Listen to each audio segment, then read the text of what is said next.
ఈరోజు ఈ ప్రభుత్వాన్ని నేను అడుగుతా ఉన్నాను, ఇవాళ మీరు నిర్బంధిస్తున్నది, అణిచివేస్తున్నది మమ్మల్ని కాదు, భారత రాష్ట్ర సమితి నాయకులను కాదు, మిమ్మల్ని ప్రశ్నిస్తున్న వాళ్ళని కాదు, మీరు నిర్బంధిస్తున్నది ఆ 125 ఫీట్ల ఎత్తున ఈరోజు మొత్తం హైదరాబాద్ను, మొత్తం భారతదేశానికి స్ఫూర్తినిచ్చే విధంగా అక్కడ నిలుచొని ఉన్న మహానుభావుడు అంబేద్కర్ గారిని మీరు నిర్బంధిస్తూ ఉన్నారు.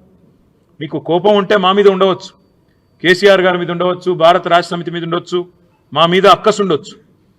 కానీ ఆ అక్కసును ఒక మహానుభావుడు ఏప్రిల్ 14 వారి జయంతి, డిసెంబర్ 6 అంబేద్కర్ గారి వర్ధంతి, మధ్యలో రాజ్యాంగ దినోత్సవం కూడా ఉన్నది. ఈ 3 సందర్భాల్లో కూడా బ్రహ్మాండంగా అక్కడ కార్యక్రమాలు చేయవచ్చు. డాక్టర్ బాబాసాహెబ్ అంబేద్కర్ దగ్గర విగ్రహం దగ్గర ఒక అద్భుతమైన మ్యూజియం కూడా ఏర్పాటు చేసినాం. దాన్ని ఈ రోజు వరకు మీరు పట్టించుకోరు. కనీసం తాళాలు కూడా తెరవకుండా గేట్లకు తాళాలు వేసి పెట్టి అపరిశుభ్రంగా ఈరోజు ఆ మహనీయుణ్ణి అవమానించే విధంగా వారిని కూడా నిర్బంధించి పెట్టింది కాంగ్రెస్ పార్టీ అని చెప్పడంలో ఎలాంటి రెండో ఆలోచన కానీ రెండో అభిప్రాయం కానీ మాకు లేనేలేదు. ఇవాళ మహానుభావుడి దగ్గరికి మేము పోతాము అంటే, ప్రజాస్వామికంగా నిరసన చెప్తాము అంటే, మా నాయకుల వ్యక్తిగత స్వేచ్ఛను, మా ప్రజాస్వామిక హక్కును కాలరాస్తున్న ప్రభుత్వానికి నిరసనగా మేము అక్కడికి పోతామంటే 300-400 మంది పోలీసులను పెట్టినారు కదా ముఖ్యమంత్రి గారు. నేను అడుగుతా ఉన్నా, ఆ 300-400 మంది పోలీసులకు మీరు పెట్టిన ఖర్చుతో ఆ ప్రాంగణం మొత్తం పరిశుభ్రం చేయరాదా? అక్కడ బ్రహ్మాండంగా ఈరోజు ఆ మహానుభావుడికి నివాళి అర్పించే కనీస సంస్కారం లేదా నీకు నీ ప్రభుత్వానికి కనీసం ఆ ఇంగితం కూడా లేదా? అందుకే ఈ రాష్ట్ర ప్రభుత్వాన్ని, రేవంత్ రెడ్డిని నేను అనేది ఒకటే, మీరు నిర్బంధిస్తున్నది, స్వేచ్ఛను హరిస్తున్నది మాది కాదు. డాక్టర్ బాబాసాహెబ్ అంబేద్కర్ భారతరత్న ఆయన సామాన్యుడు కాదు, ఒక అసామాన్యుడు. ఈరోజు ప్రపంచవ్యాప్తంగా విశ్వవిఖ్యాత మేధావుల్లో ఒకటిగా గుర్తించబడ్డవాడు. ప్రపంచంలోని గొప్ప విశ్వవిద్యాలయాలు, హార్వర్డ్ అలాంటి విశ్వవిద్యాలయాలు కూడా అంబేద్కర్ గారిని తలుచుకొని వారి విగ్రహాలు పెట్టుకుని ఇవాళ కూడా కొలుచుకుంటా ఉన్నాయి. ఆక్స్ఫర్డ్లో కూడా వారి విగ్రహం ఉంది.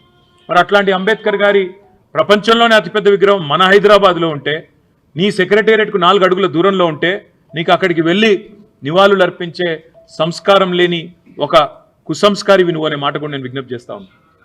అంతేకాదు, ఈరోజు భారత రాష్ట్ర సమితి తరపున డాక్టర్ బాబాసాహెబ్ వర్ధంతి రోజు సూటిగా ముఖ్యమంత్రి గారిని కొన్ని ప్రశ్నలు నేను అడగదలుచుకున్నాను. డాక్టర్ బాబాసాహెబ్ అంబేద్కర్ విగ్రహాన్ని, 125 ఫీట్ల విగ్రహాన్ని నిర్లక్ష్యం చేయడం వెనుక నీకున్న ఉద్దేశం ఏంది? ఇది ఆయన ఆలోచన విధానాన్ని ఒక రకంగా అవమానించడమా, లేదా నీ కాంగ్రెస్ పార్టీ అధినాయకత్వం, పెద్ద నాయకులందరూ ఇక్కడ ఎవరెవరైతే ఉన్నారో, అంబేద్కర్ గారు కావచ్చు, లేదా మా తెలంగాణ బిడ్డ పివి నరసింహారావు గారు కావచ్చు, ఎట్లయితే కాంగ్రెస్ అధినాయకత్వం మొదటి నుంచి అవమానాల పాలు చేస్తూ వచ్చిందో, మీ పైనుంచి వచ్చిన డైరెక్షన్ హైకమాండ్ నుంచి ఏమైనా ఉన్నదా చెప్పాలా మీరు? లేకపోతే ఆయన ఈ రకంగా అవమానించాల్సిన అవసరం ఏముంది? ఆలోచన చేయాలి. అదే మాదిరిగా మీరే అన్నారు, కేసీఆర్ గారు దళిత బంధు అనే ఒక విప్లవాత్మకమైన పథకం తెస్తే, దళిత బంధు కాదు, మేము అంబేద్కర్ అభయహస్తం తెస్తున్నాం అని అంబేద్కర్ గారి పేరు పెట్టే మీరు మీ మేనిఫెస్టోలో ప్రకటించినారు. ఇవాళ సరిగ్గా సంవత్సరం అయింది నీ ప్రభుత్వం వచ్చి. మరి సంవత్సరం తర్వాత అటు దళిత బంధు లేదు, ఇటు అంబేద్కర్ అభయహస్తము లేదు. దళిత బంధు డిమాండ్ చేస్తున్న దళిత సోదరుల మీద కేసులు మాత్రం దండిగా పెడుతున్నారు. ఇదేనా మీరు అంబేద్కర్ గారికి ఇచ్చే నివాళి? ఇదేనా దళితుల పట్ల మీ ప్రభుత్వానికి, మీ పార్టీకి ఉన్న ప్రేమ అని నేను ముఖ్యమంత్రిని అడుగుతా ఉన్నాను. అదే మాదిరిగా కేసీఆర్ గారు కేవలం మాటలకు పరిమితం కాలేదు. డాక్టర్ బాబాసాహెబ్ విద్యతోనే వికాసం వస్తుంది, వికాసంతోనే విజ్ఞానం పెరిగి సమాజంలో సమానత్వం వస్తుంది అని నమ్మిన మహానుభావుడు. అందుకే వారి పేరు మీదే doctor Babasaheb Ambedkar overseas scholarship పేరిట వేలాది మంది విద్యార్థులను, 7,000 మంది పైచిలుకు విద్యార్థులను, తెలంగాణ బిడ్డలను, దళిత బహుజన వర్గాలకు సంబంధించిన బిడ్డలను విదేశాలకు పంపింది తెలంగాణ ప్రభుత్వం కేసీఆర్ గారి నాయకత్వంలో.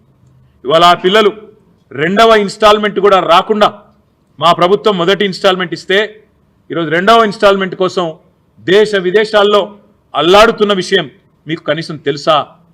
నేను అడుగుతా ఉన్నా. వారిని ఎందుకు పట్టించుకోవట్లేదు? విద్యార్థుల ఉన్నత విద్య, విదేశాల్లో వారు అభ్యసిస్తున్న విద్య తెలంగాణ సమాజానికి, భారతదేశానికి ఉపయోగపడదా? వారి ఉద్ధరణకు, దళిత ఉద్ధరణకు, బహుజనుల ఉద్ధరణకు ఉపయోగపడదా అని నేను అడుగుతా ఉన్నా. అదే మాదిరిగా విద్యతోనే వికాసం వస్తుందని కేసీఆర్ గారు నమ్మి బహుజన పిల్లల కోసం తెలంగాణ రాష్ట్రంలో, భారతదేశంలో ఎక్కడా లేని విధంగా 1000 పైచిలకు గురుకుల పాఠశాలలు పెడితే, ఇవాళ ఆ గురుకుల పాఠశాలల్లో 48 మంది పిల్లలు చావుల పాలైనారు. మేము ఆ విద్యార్థులను మా ప్రభుత్వంలో ఉన్నప్పుడు ఎవరెస్ట్ శిఖరాన్ని ఎక్కిస్తే మీరు ఆ పిల్లల్ని పాడెనెక్కిస్తూ ఉన్నారు. మరి మేము ఈ గురుకులాలు బాగుపడాలి, అందులో చదువుతున్న లక్షల మంది పిల్లల భవిష్యత్తు బాగుండాలి అనే ఆలోచనతో ఏర్పాటు చేసిన గురుకులాలను నిర్లక్ష్యం చేయడమే మీరు అంబేద్కర్ గారికి ఇచ్చిన నివాళ మేము అడుగుతా ఉన్నాం. మా పిల్లలు, మా బీఆర్ఎస్ విద్యార్థి విభాగం పిల్లలు గురుకుల బాట బట్టి వారం రోజులుగా గురుకులాలు తిరుగుతూ ఉన్నారు. అక్కడ నెలకొని ఉన్న స్థితిగతులు మా బీఆర్ఎస్ విద్యార్థి విభాగం ఆధ్వర్యంలో కనుక్కొని రాష్ట్ర ప్రభుత్వ దృష్టికి రాబోయే శాసనసభ సమావేశాల్లో, శాసన మండలి సమావేశాల్లో తేవాలే, సమాజం దృష్టికి తేవాలే, ప్రభుత్వం మీద ఒత్తిడి పెంచాలే, ప్రధాన ప్రతిపక్షంగా మా పనిచేయాలని మేము ఆ పనిలో నిమగ్నమై ఉన్నాం. మరి ఎందుకు గురుకుల బాటను అడ్డుకుంటున్నది నీ ప్రభుత్వం? పోలీసులతో, అధికారులతో మా ఆర్ఎస్ ప్రవీణ్ కుమార్ గారి మీద కేసు పెట్టించిన నేను అడుగుతా ఉన్నా. మా విద్యార్థి నాయకుల మీద కేసులు పెడతా ఉన్నారని నేను అడుగుతా ఉన్నా. సమాజంలో జరుగుతున్న దోపిడీని అడ్డుకొని మీరు చేస్తున్న అన్యాయాలను ప్రశ్నించినందుకేనా నిన్న మా నాయకులు మొత్తం మా గౌరవ ఎమ్మెల్యేలందరినీ ఎక్కడికక్కడ అరెస్ట్ చేసి దాదాపు 16-17 గంటల పాటు నిర్బంధించడమేనా మీరు అంబేద్కర్ గారికి ఇచ్చే నివాళని మేము అడుగుతా ఉన్నాం. ఇవాళ చివరిగా నేను ఈ కాంగ్రెస్ పార్టీని అడిగేది ఒకటే. ఇప్పుడే పెద్దలు మన్సూనాచారి గారు చెప్పినట్టు రాజ్యాంగ రక్షకుడిగా పోజులు కొట్టే రాహుల్ గాంధీ నీకు ఉత్తరప్రదేశ్లోకి రానియకపోతేనేమో ఉక్రోషం వస్తున్నది. నేను ఉత్తరప్రదేశ్లో నిన్ను పర్యటించనీయకపోతే నేను ప్రతిపక్ష నాయకుడిని నన్నెందుకు తిరగనీయరు అంటున్నావు. మరి మేము ప్రజలు ఎన్నుకున్న నాయకులం కాదా? మేము ప్రజాప్రతినిధులం కాదా? మా మధుసూదనాచారి గారు శాసన మండలిలో ప్రతిపక్ష నాయకుడు కాదా? నీకే హోదా అయితే పార్లమెంట్లో ఉన్నదో మా మధుసూదనాచారి గారికి తెలంగాణలో అదే హోదా లేదా? మరి ఎందుకు ఇక్కడ గొంతు నొక్కుతున్నది నీ కాంగ్రెస్ ప్రభుత్వం? కొడంగల్ దళిత బిడ్డలు, కొడంగల్ గిరిజన బిడ్డలు ఎక్కడున్నావయ్యా రాహుల్ గాంధీ? నువ్వెందుకు వస్తలేవు మా దగ్గరికి? నీ ముఖ్యమంత్రి మా భూములు గుంజుకుంటుంటే, మా వాళ్ళను జైల్లో పెడితే, అర్ధరాత్రి మా ఇంటి మీద తలుపులు పలగొట్టి దాడి చేస్తుంటే ఎక్కడ ఉన్నావని చెప్పి ఢిల్లీకి వచ్చి ఆక్రోశించినా ఇక్కడికి వస్తలేవు కదా రాహుల్ గాంధీ గారు? ఇదేనా మీరు చెప్పే స్వేచ్ఛ, సమానత్వం, సౌభ్రాతృత్వం? ఇదేనా మీరు మాట్లాడే రాజ్యాంగ రక్షణ అని రాహుల్ గాంధీ గారిని కూడా అడుగుతా ఉన్నాం. దయచేసి చెప్పేదొకటి చేసేదొకటి అన్నట్టు కాకుండా డాక్టర్ బాబాసాహెబ్ రచించిన రాజ్యాంగం మీద కనీస జ్ఞానం, కనీస మర్యాద ఉన్న రాహుల్ గాంధీ గారు ఇకనైనా నీ కాంగ్రెస్ పార్టీకి, కాంగ్రెస్ ప్రభుత్వానికి హితోపదేశం చేయి.